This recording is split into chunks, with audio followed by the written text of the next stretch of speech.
నమస్తే, welcome to Leo. మనతో ఉన్నారు సీనియర్ జర్నలిస్ట్ హేమసుందర్ గారు. సార్ నమస్తే. నమస్తే అండి. గతంలో సినీ మ్యాగజైన్స్ లో కావచ్చు లేదా సినిమా పత్రికల్లో కావచ్చు మనకి కొన్ని పేజెస్ ఉంటాయి. అవేంటి అంటే రాబోతున్న సినిమాలు ఏంటి, అవి ఎక్కడ దాకా వచ్చాయి, షూటింగ్ ఎక్కడ కంప్లీట్ చేసుకున్నాయి, ఇప్పుడు షూటింగ్ జరుగుతున్నటువంటి సినిమాలు ఏ లొకేషన్స్ లో షూటింగ్ చేసుకుంటున్నాయని చెప్పేసి చాలా ఆసక్తికరంగా పేజీలు చూసే వాళ్ళ సంఖ్య గతంలో చూసాం. కానీ ఈ మధ్య కాలంలో అవి లేవు. సో వాస్తవానికి ఏ సినిమాలో ట్రైలర్లు వచ్చాయి, ఏంటి, ఎప్పుడు రిలీజ్ అవుతున్నాయి తప్ప మిగతా సమాచారం ఎక్కడ కూడా ఇస్తున్నట్టు కూడా పెద్ద ఏమీ లేవు. సో ఇప్పుడున్నటువంటి తెలుగు ఇండస్ట్రీకి సంబంధించి రాబోతున్న భవిష్యత్తు సినిమాలు ఏంటి అంటే ఏం చెప్తారు? అంటే కొంత ప్యాటర్న్ మారిపోయిందండి. ఇదివరకు డైలీ పేపర్స్లో కూడా సినిమా పేజీ ఫుల్ పేజీ ఉండేది. చాలా వార్తలు ఇచ్చేవాళ్ళు, రాబోయే సినిమాల గురించి కూడా సమాచారం వచ్చేది. ఇప్పుడు అసలు అది సెట్స్ మీదకి వెళ్ళే వరకు కూడా, వెళ్ళిన తర్వాత కూడా తెలియట్లా. కామ్గా పూజ చేసుకుంటున్నారు, షూటింగ్ చేసుకుంటున్నారు, ఆ సమాచారం రావట్లా. ఇప్పుడు వాళ్ళు కూడా మెయిన్ పేపర్లో, ఇప్పుడు ఈనాడు లాంటి పేపర్లో లేకపోతే సాక్షి లాంటి పేపర్లో కూడా ప్రింట్ అయ్యే ఎడిషన్లోనేమో సగం పేజీ సినిమా పేజీలు కేటాయిస్తున్నారు, ఈ పేపర్లో ఫుల్ పేజీ పెడుతున్నారు. ఇట్లా మారిపోయింది మొత్తం. ఈ పేపర్ వ్యవస్థ వచ్చేసింది. దాంతో సినిమాలకు సంబంధించిన సమాచారం కూడా సమగ్రంగా ఉండట్లా. ఇప్పుడు రిలీజ్ కాబోయే ఇప్పుడు గ్లిమ్స్ వస్తుంది, గ్లిమ్స్ గురించి మాట్లాడుకుంటున్నాం, టీజర్ వచ్చింది మాట్లాడుకుంటున్నాం, లేదా కూలీలో ఒక సాంగ్ వచ్చింది మాట్లాడుకుంటున్నాం. రాబోయే సినిమాలు ఏమేమి రాబోతున్నాయి, ఎప్పుడు సెట్ మీదకి వెళ్ళబోతుంది, ఇలాంటి సమాచారం అయితే మనకు అందుబాటులో లేదు, జనరల్గా లేదు. కాకపోతే ఇప్పుడు రాబోయే 2-3 నెలల్లో విజయదశమి అంటేనే ఒక సెంటిమెంట్. సాధారణంగా ఒకప్పుడు నేను 25 ఏళ్ల క్రితం సినిమా ఇండస్ట్రీకి వచ్చినప్పుడు విజయదశమి వచ్చిందంటే ఒక 9 సినిమాలు 10 సినిమాలు ప్రారంభోత్సవాలు జరిగేవి. ఇవాళ ఆ పరిస్థితి, అన్ని సినిమాలు ప్రారంభోత్సవాలు జరుపుకోవడం లేదు. మరి ఈసారి విజయదశమికి ఎలా ఉండబోతుంది అనేది మనం చెప్పలేం. కానీ ముఖ్యంగా అయితే పెద్ద హీరోల సినిమాలు కొన్ని సెట్స్ మీద వెళ్ళబోతున్నాయండి. సెప్టెంబర్లో ప్రభాస్ హీరోగా spirit cinema Sandeep Reddy Vanga direction లో, అది సెప్టెంబర్లో సెట్స్ మీద వెళ్ళబోతున్నట్టుగా సమాచారం అయితే ఉంది. అదే గతంలో మనం చూసుకుంటే ఆయుధ పూజ అని చెప్పేసి అంటుంటారు విజయదశమికి.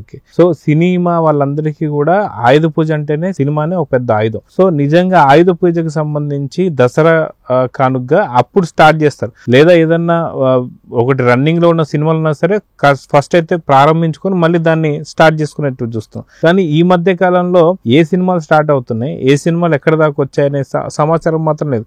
సో ఒక పెద్ద సినిమా స్పిరిట్ తప్ప ఇంకేదైనా సినిమాలు ఉన్నాయంటే ఉన్నాయండి. అంటే ఇప్పుడు పెద్ద సినిమాల్లో కొన్ని పెద్ద హీరోల సినిమాలు కూడా ఉన్నాయి. అవి విజయదశమికి స్టార్ట్ చేయబోతున్నారా లేకపోతే ముందు జరిగితే తెలియదు. అంటే విజయదశమి సెంటిమెంట్ ఉంది. విజయదశమికి సినిమా ప్రారంభోత్సవం జరిగితే విజయం తథ్యం అని ఒక అనుకుంటారు సినిమా ఫీల్డ్లో. అలాంటప్పుడు కొన్ని పెద్ద సినిమాలు అప్పుడు స్టార్ట్ అవడానికి అవకాశం ఉంది. ప్రధానంగా చిరంజీవి గారి దగ్గర మనం వద్దాం. చిరంజీవి గారి సినిమా ప్రస్తుతం ఏంటంటే అనిల్ రావిపూడి గారి డైరెక్షన్ లో ఆ సినిమా జరుగుతుంది. విశ్వంబర దాదాపు కంప్లీట్ అయిపోయింది షూటింగ్. అది ఇప్పుడు రిలీజ్ అనేది చూడాలి మనం. ఇప్పుడు అనిల్ రావిపూడి గారి సినిమా మన శంకర వరప్రసాద్ గారో లేకపోతే రప్పాడించేద్దామో ఏదైనా కానీ ఆ సినిమా సంబంధించిన షూటింగ్ జరుగుతుంది.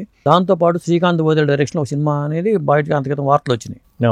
అయితే శ్రీకాంత్ ఓదెల సినిమా కాకుండా వాల్తేరు వీరయ్య కాంబినేషన్ లో మళ్ళీ బాబీ గారి డైరెక్షన్ లో చిరంజీవి గారు సినిమా చేయబోతున్నారు. ఆ సినిమా త్వరలో సెట్స్ మీదకి వెళ్ళబోతుంది అంటున్నారు. బహుశా నేను అనుకోవటం ఆయన పుట్టినరోజు ఆగస్టు 22 తారీఖుని.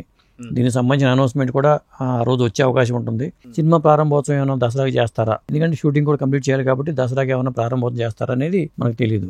అయితే సాధారణంగా తెలుగు ఇండస్ట్రీకి సంబంధించి కావచ్చు, తెలుగు వాళ్ళకి సంబంధించి కావచ్చు, పండగలు అంటేనే ఒక పెద్ద అసెట్ లాగా తీసుకుంటాం. సో పండగలకి అన్ని మొదలు పెట్టడాలు కావచ్చు, లేదంటే మనకు పూర్తి చేయడం కావచ్చు మనం చూస్తూ వస్తుంటాం. కానీ తెలుగుకు సంబంధించినటువంటి ఒక సినీ ఇండస్ట్రీ కొంత వెనకబడి ఉందేమో అనిపిస్తుంది. గతంలో ఒకే సంవత్సరంలో దాదాపు 18 సినిమాలు రిలీజ్ చేసినటువంటి గ్రేట్ ఘనత కృష్ణ గారికి ఉంది. అదేవిధంగా ఆ టైంలో చూసుకుంటే ఏదైతే మనం చూసాం ప్రేమనగర్ కావచ్చు, లేదంటే ఇట్లాంటి సినిమాలు నాగేశ్వరరావు గారికి సంబంధించి మనం చూసాం. ప్రేమాభిషేకం మాత్రం 21 రోజుల్లో సినిమా తీశారని చెప్పేసి మనం వింటూ ఉంటాం. సో ఇలాంటి గ్రేట్ ఘనతలు మళ్ళీ ఇప్పుడు తెలుగులో తక్కువయ్యాయి.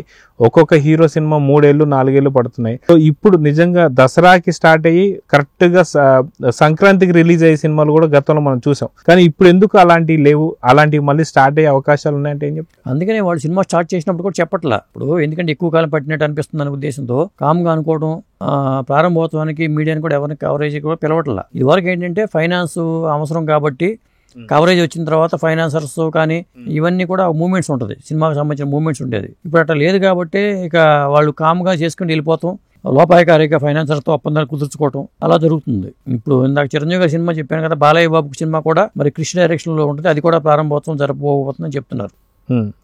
మరి అది కూడా మరి దసరాకు ఉంటుందా ఇంకా ముందు సెప్టెంబర్లో ఉంటుందా అని చెప్పలేం. కానీ ఆ సినిమా ఒకటి ప్రారంభోత్సవానికి రెడీగా ఉంది. అలాగే మరి నాగార్జున గారు 100వ సినిమా చేయబోతున్నారు, అది తమిళ డైరెక్టర్కి అవకాశం ఇచ్చారు. 100వ సినిమాకి రా కార్తీక్ డైరెక్షన్ చేయబోతున్నారు అనేది ఒక సమాచారం అయితే ఉంది. అయితే దసరాకు సంబంధించి ఇంకా ఏమైనా సినిమాలు ఉన్నాయంటారా? ఇప్పుడు వెంకటేష్ గారి సినిమా ఉంది, త్రివిక్రమ్ శ్రీనివాస్ గారి డైరెక్షన్లో. వెంకటేష్ గారి సినిమా కూడా రేపు ఈ దసరా లోపు ఆ సినిమా కూడా స్టార్ట్ అయ్యే అవకాశం ఉంది. అంటే బాలయ్య బాబు చెప్పాము, చిరంజీవి గారు చెప్పాము, వెంకటేష్ గారు చెప్పాము, నాగార్జున గారు చెప్పాము. వీళ్ళు కాకుండా మరి వీరమల్లు సెకండ్ పార్ట్ ఉంటే అది కూడా మరి ఈ 6 నెలల కాలంలో ఒకవేళ ఆయన స్పీడ్గా ఉన్నారు కాబట్టి, స్పీడ్గా వస్తారు, భగత్ సింగ్ కూడా కంప్లీట్ అయిపోయింది కాబట్టి ఆ స్టార్ట్ అవుతుందా లేదా అనేది తెలియదు, కానీ మొత్తానికి ఆయన ఉంటుందని చెప్పారు కాబట్టి ఉండొచ్చేమో, ఆ సినిమా ఉండొచ్చేమో. అలాగే నితిన్ చిన్న హీరోలు కూడా, నితిన్ ఎల్లమ్మ సినిమా బలగం వేణుతో ఆ సినిమా స్టార్ట్ అవబోతుంది. ఇలా చాలామంది హీరోలు అయితే సినిమాలు అయితే లైన్లో ఉన్నాయి. అంటే నాకు తెలిసి ఈ దసరా లోపు 10-15 సినిమాలు అయితే మనకి సెట్స్ మీద చిన్నవి కానీ పెద్దవి కానీ మిడిల్ రేంజ్ కానీ ఈ 15 సినిమాల దాకా సెట్స్ మీదకి వెళ్ళే అవకాశం అయితే కనిపిస్తుంది. సో చూద్దాం సార్, మొత్తానికి దసరాకి విజయం తథ్యం అన్నట్టుగా మీరు అన్నట్టుగా అన్ని సినిమాలు కూడా విజయాన్ని సాధించాలని అయితే కోరుకుందాం. నమస్తే. నమస్తే.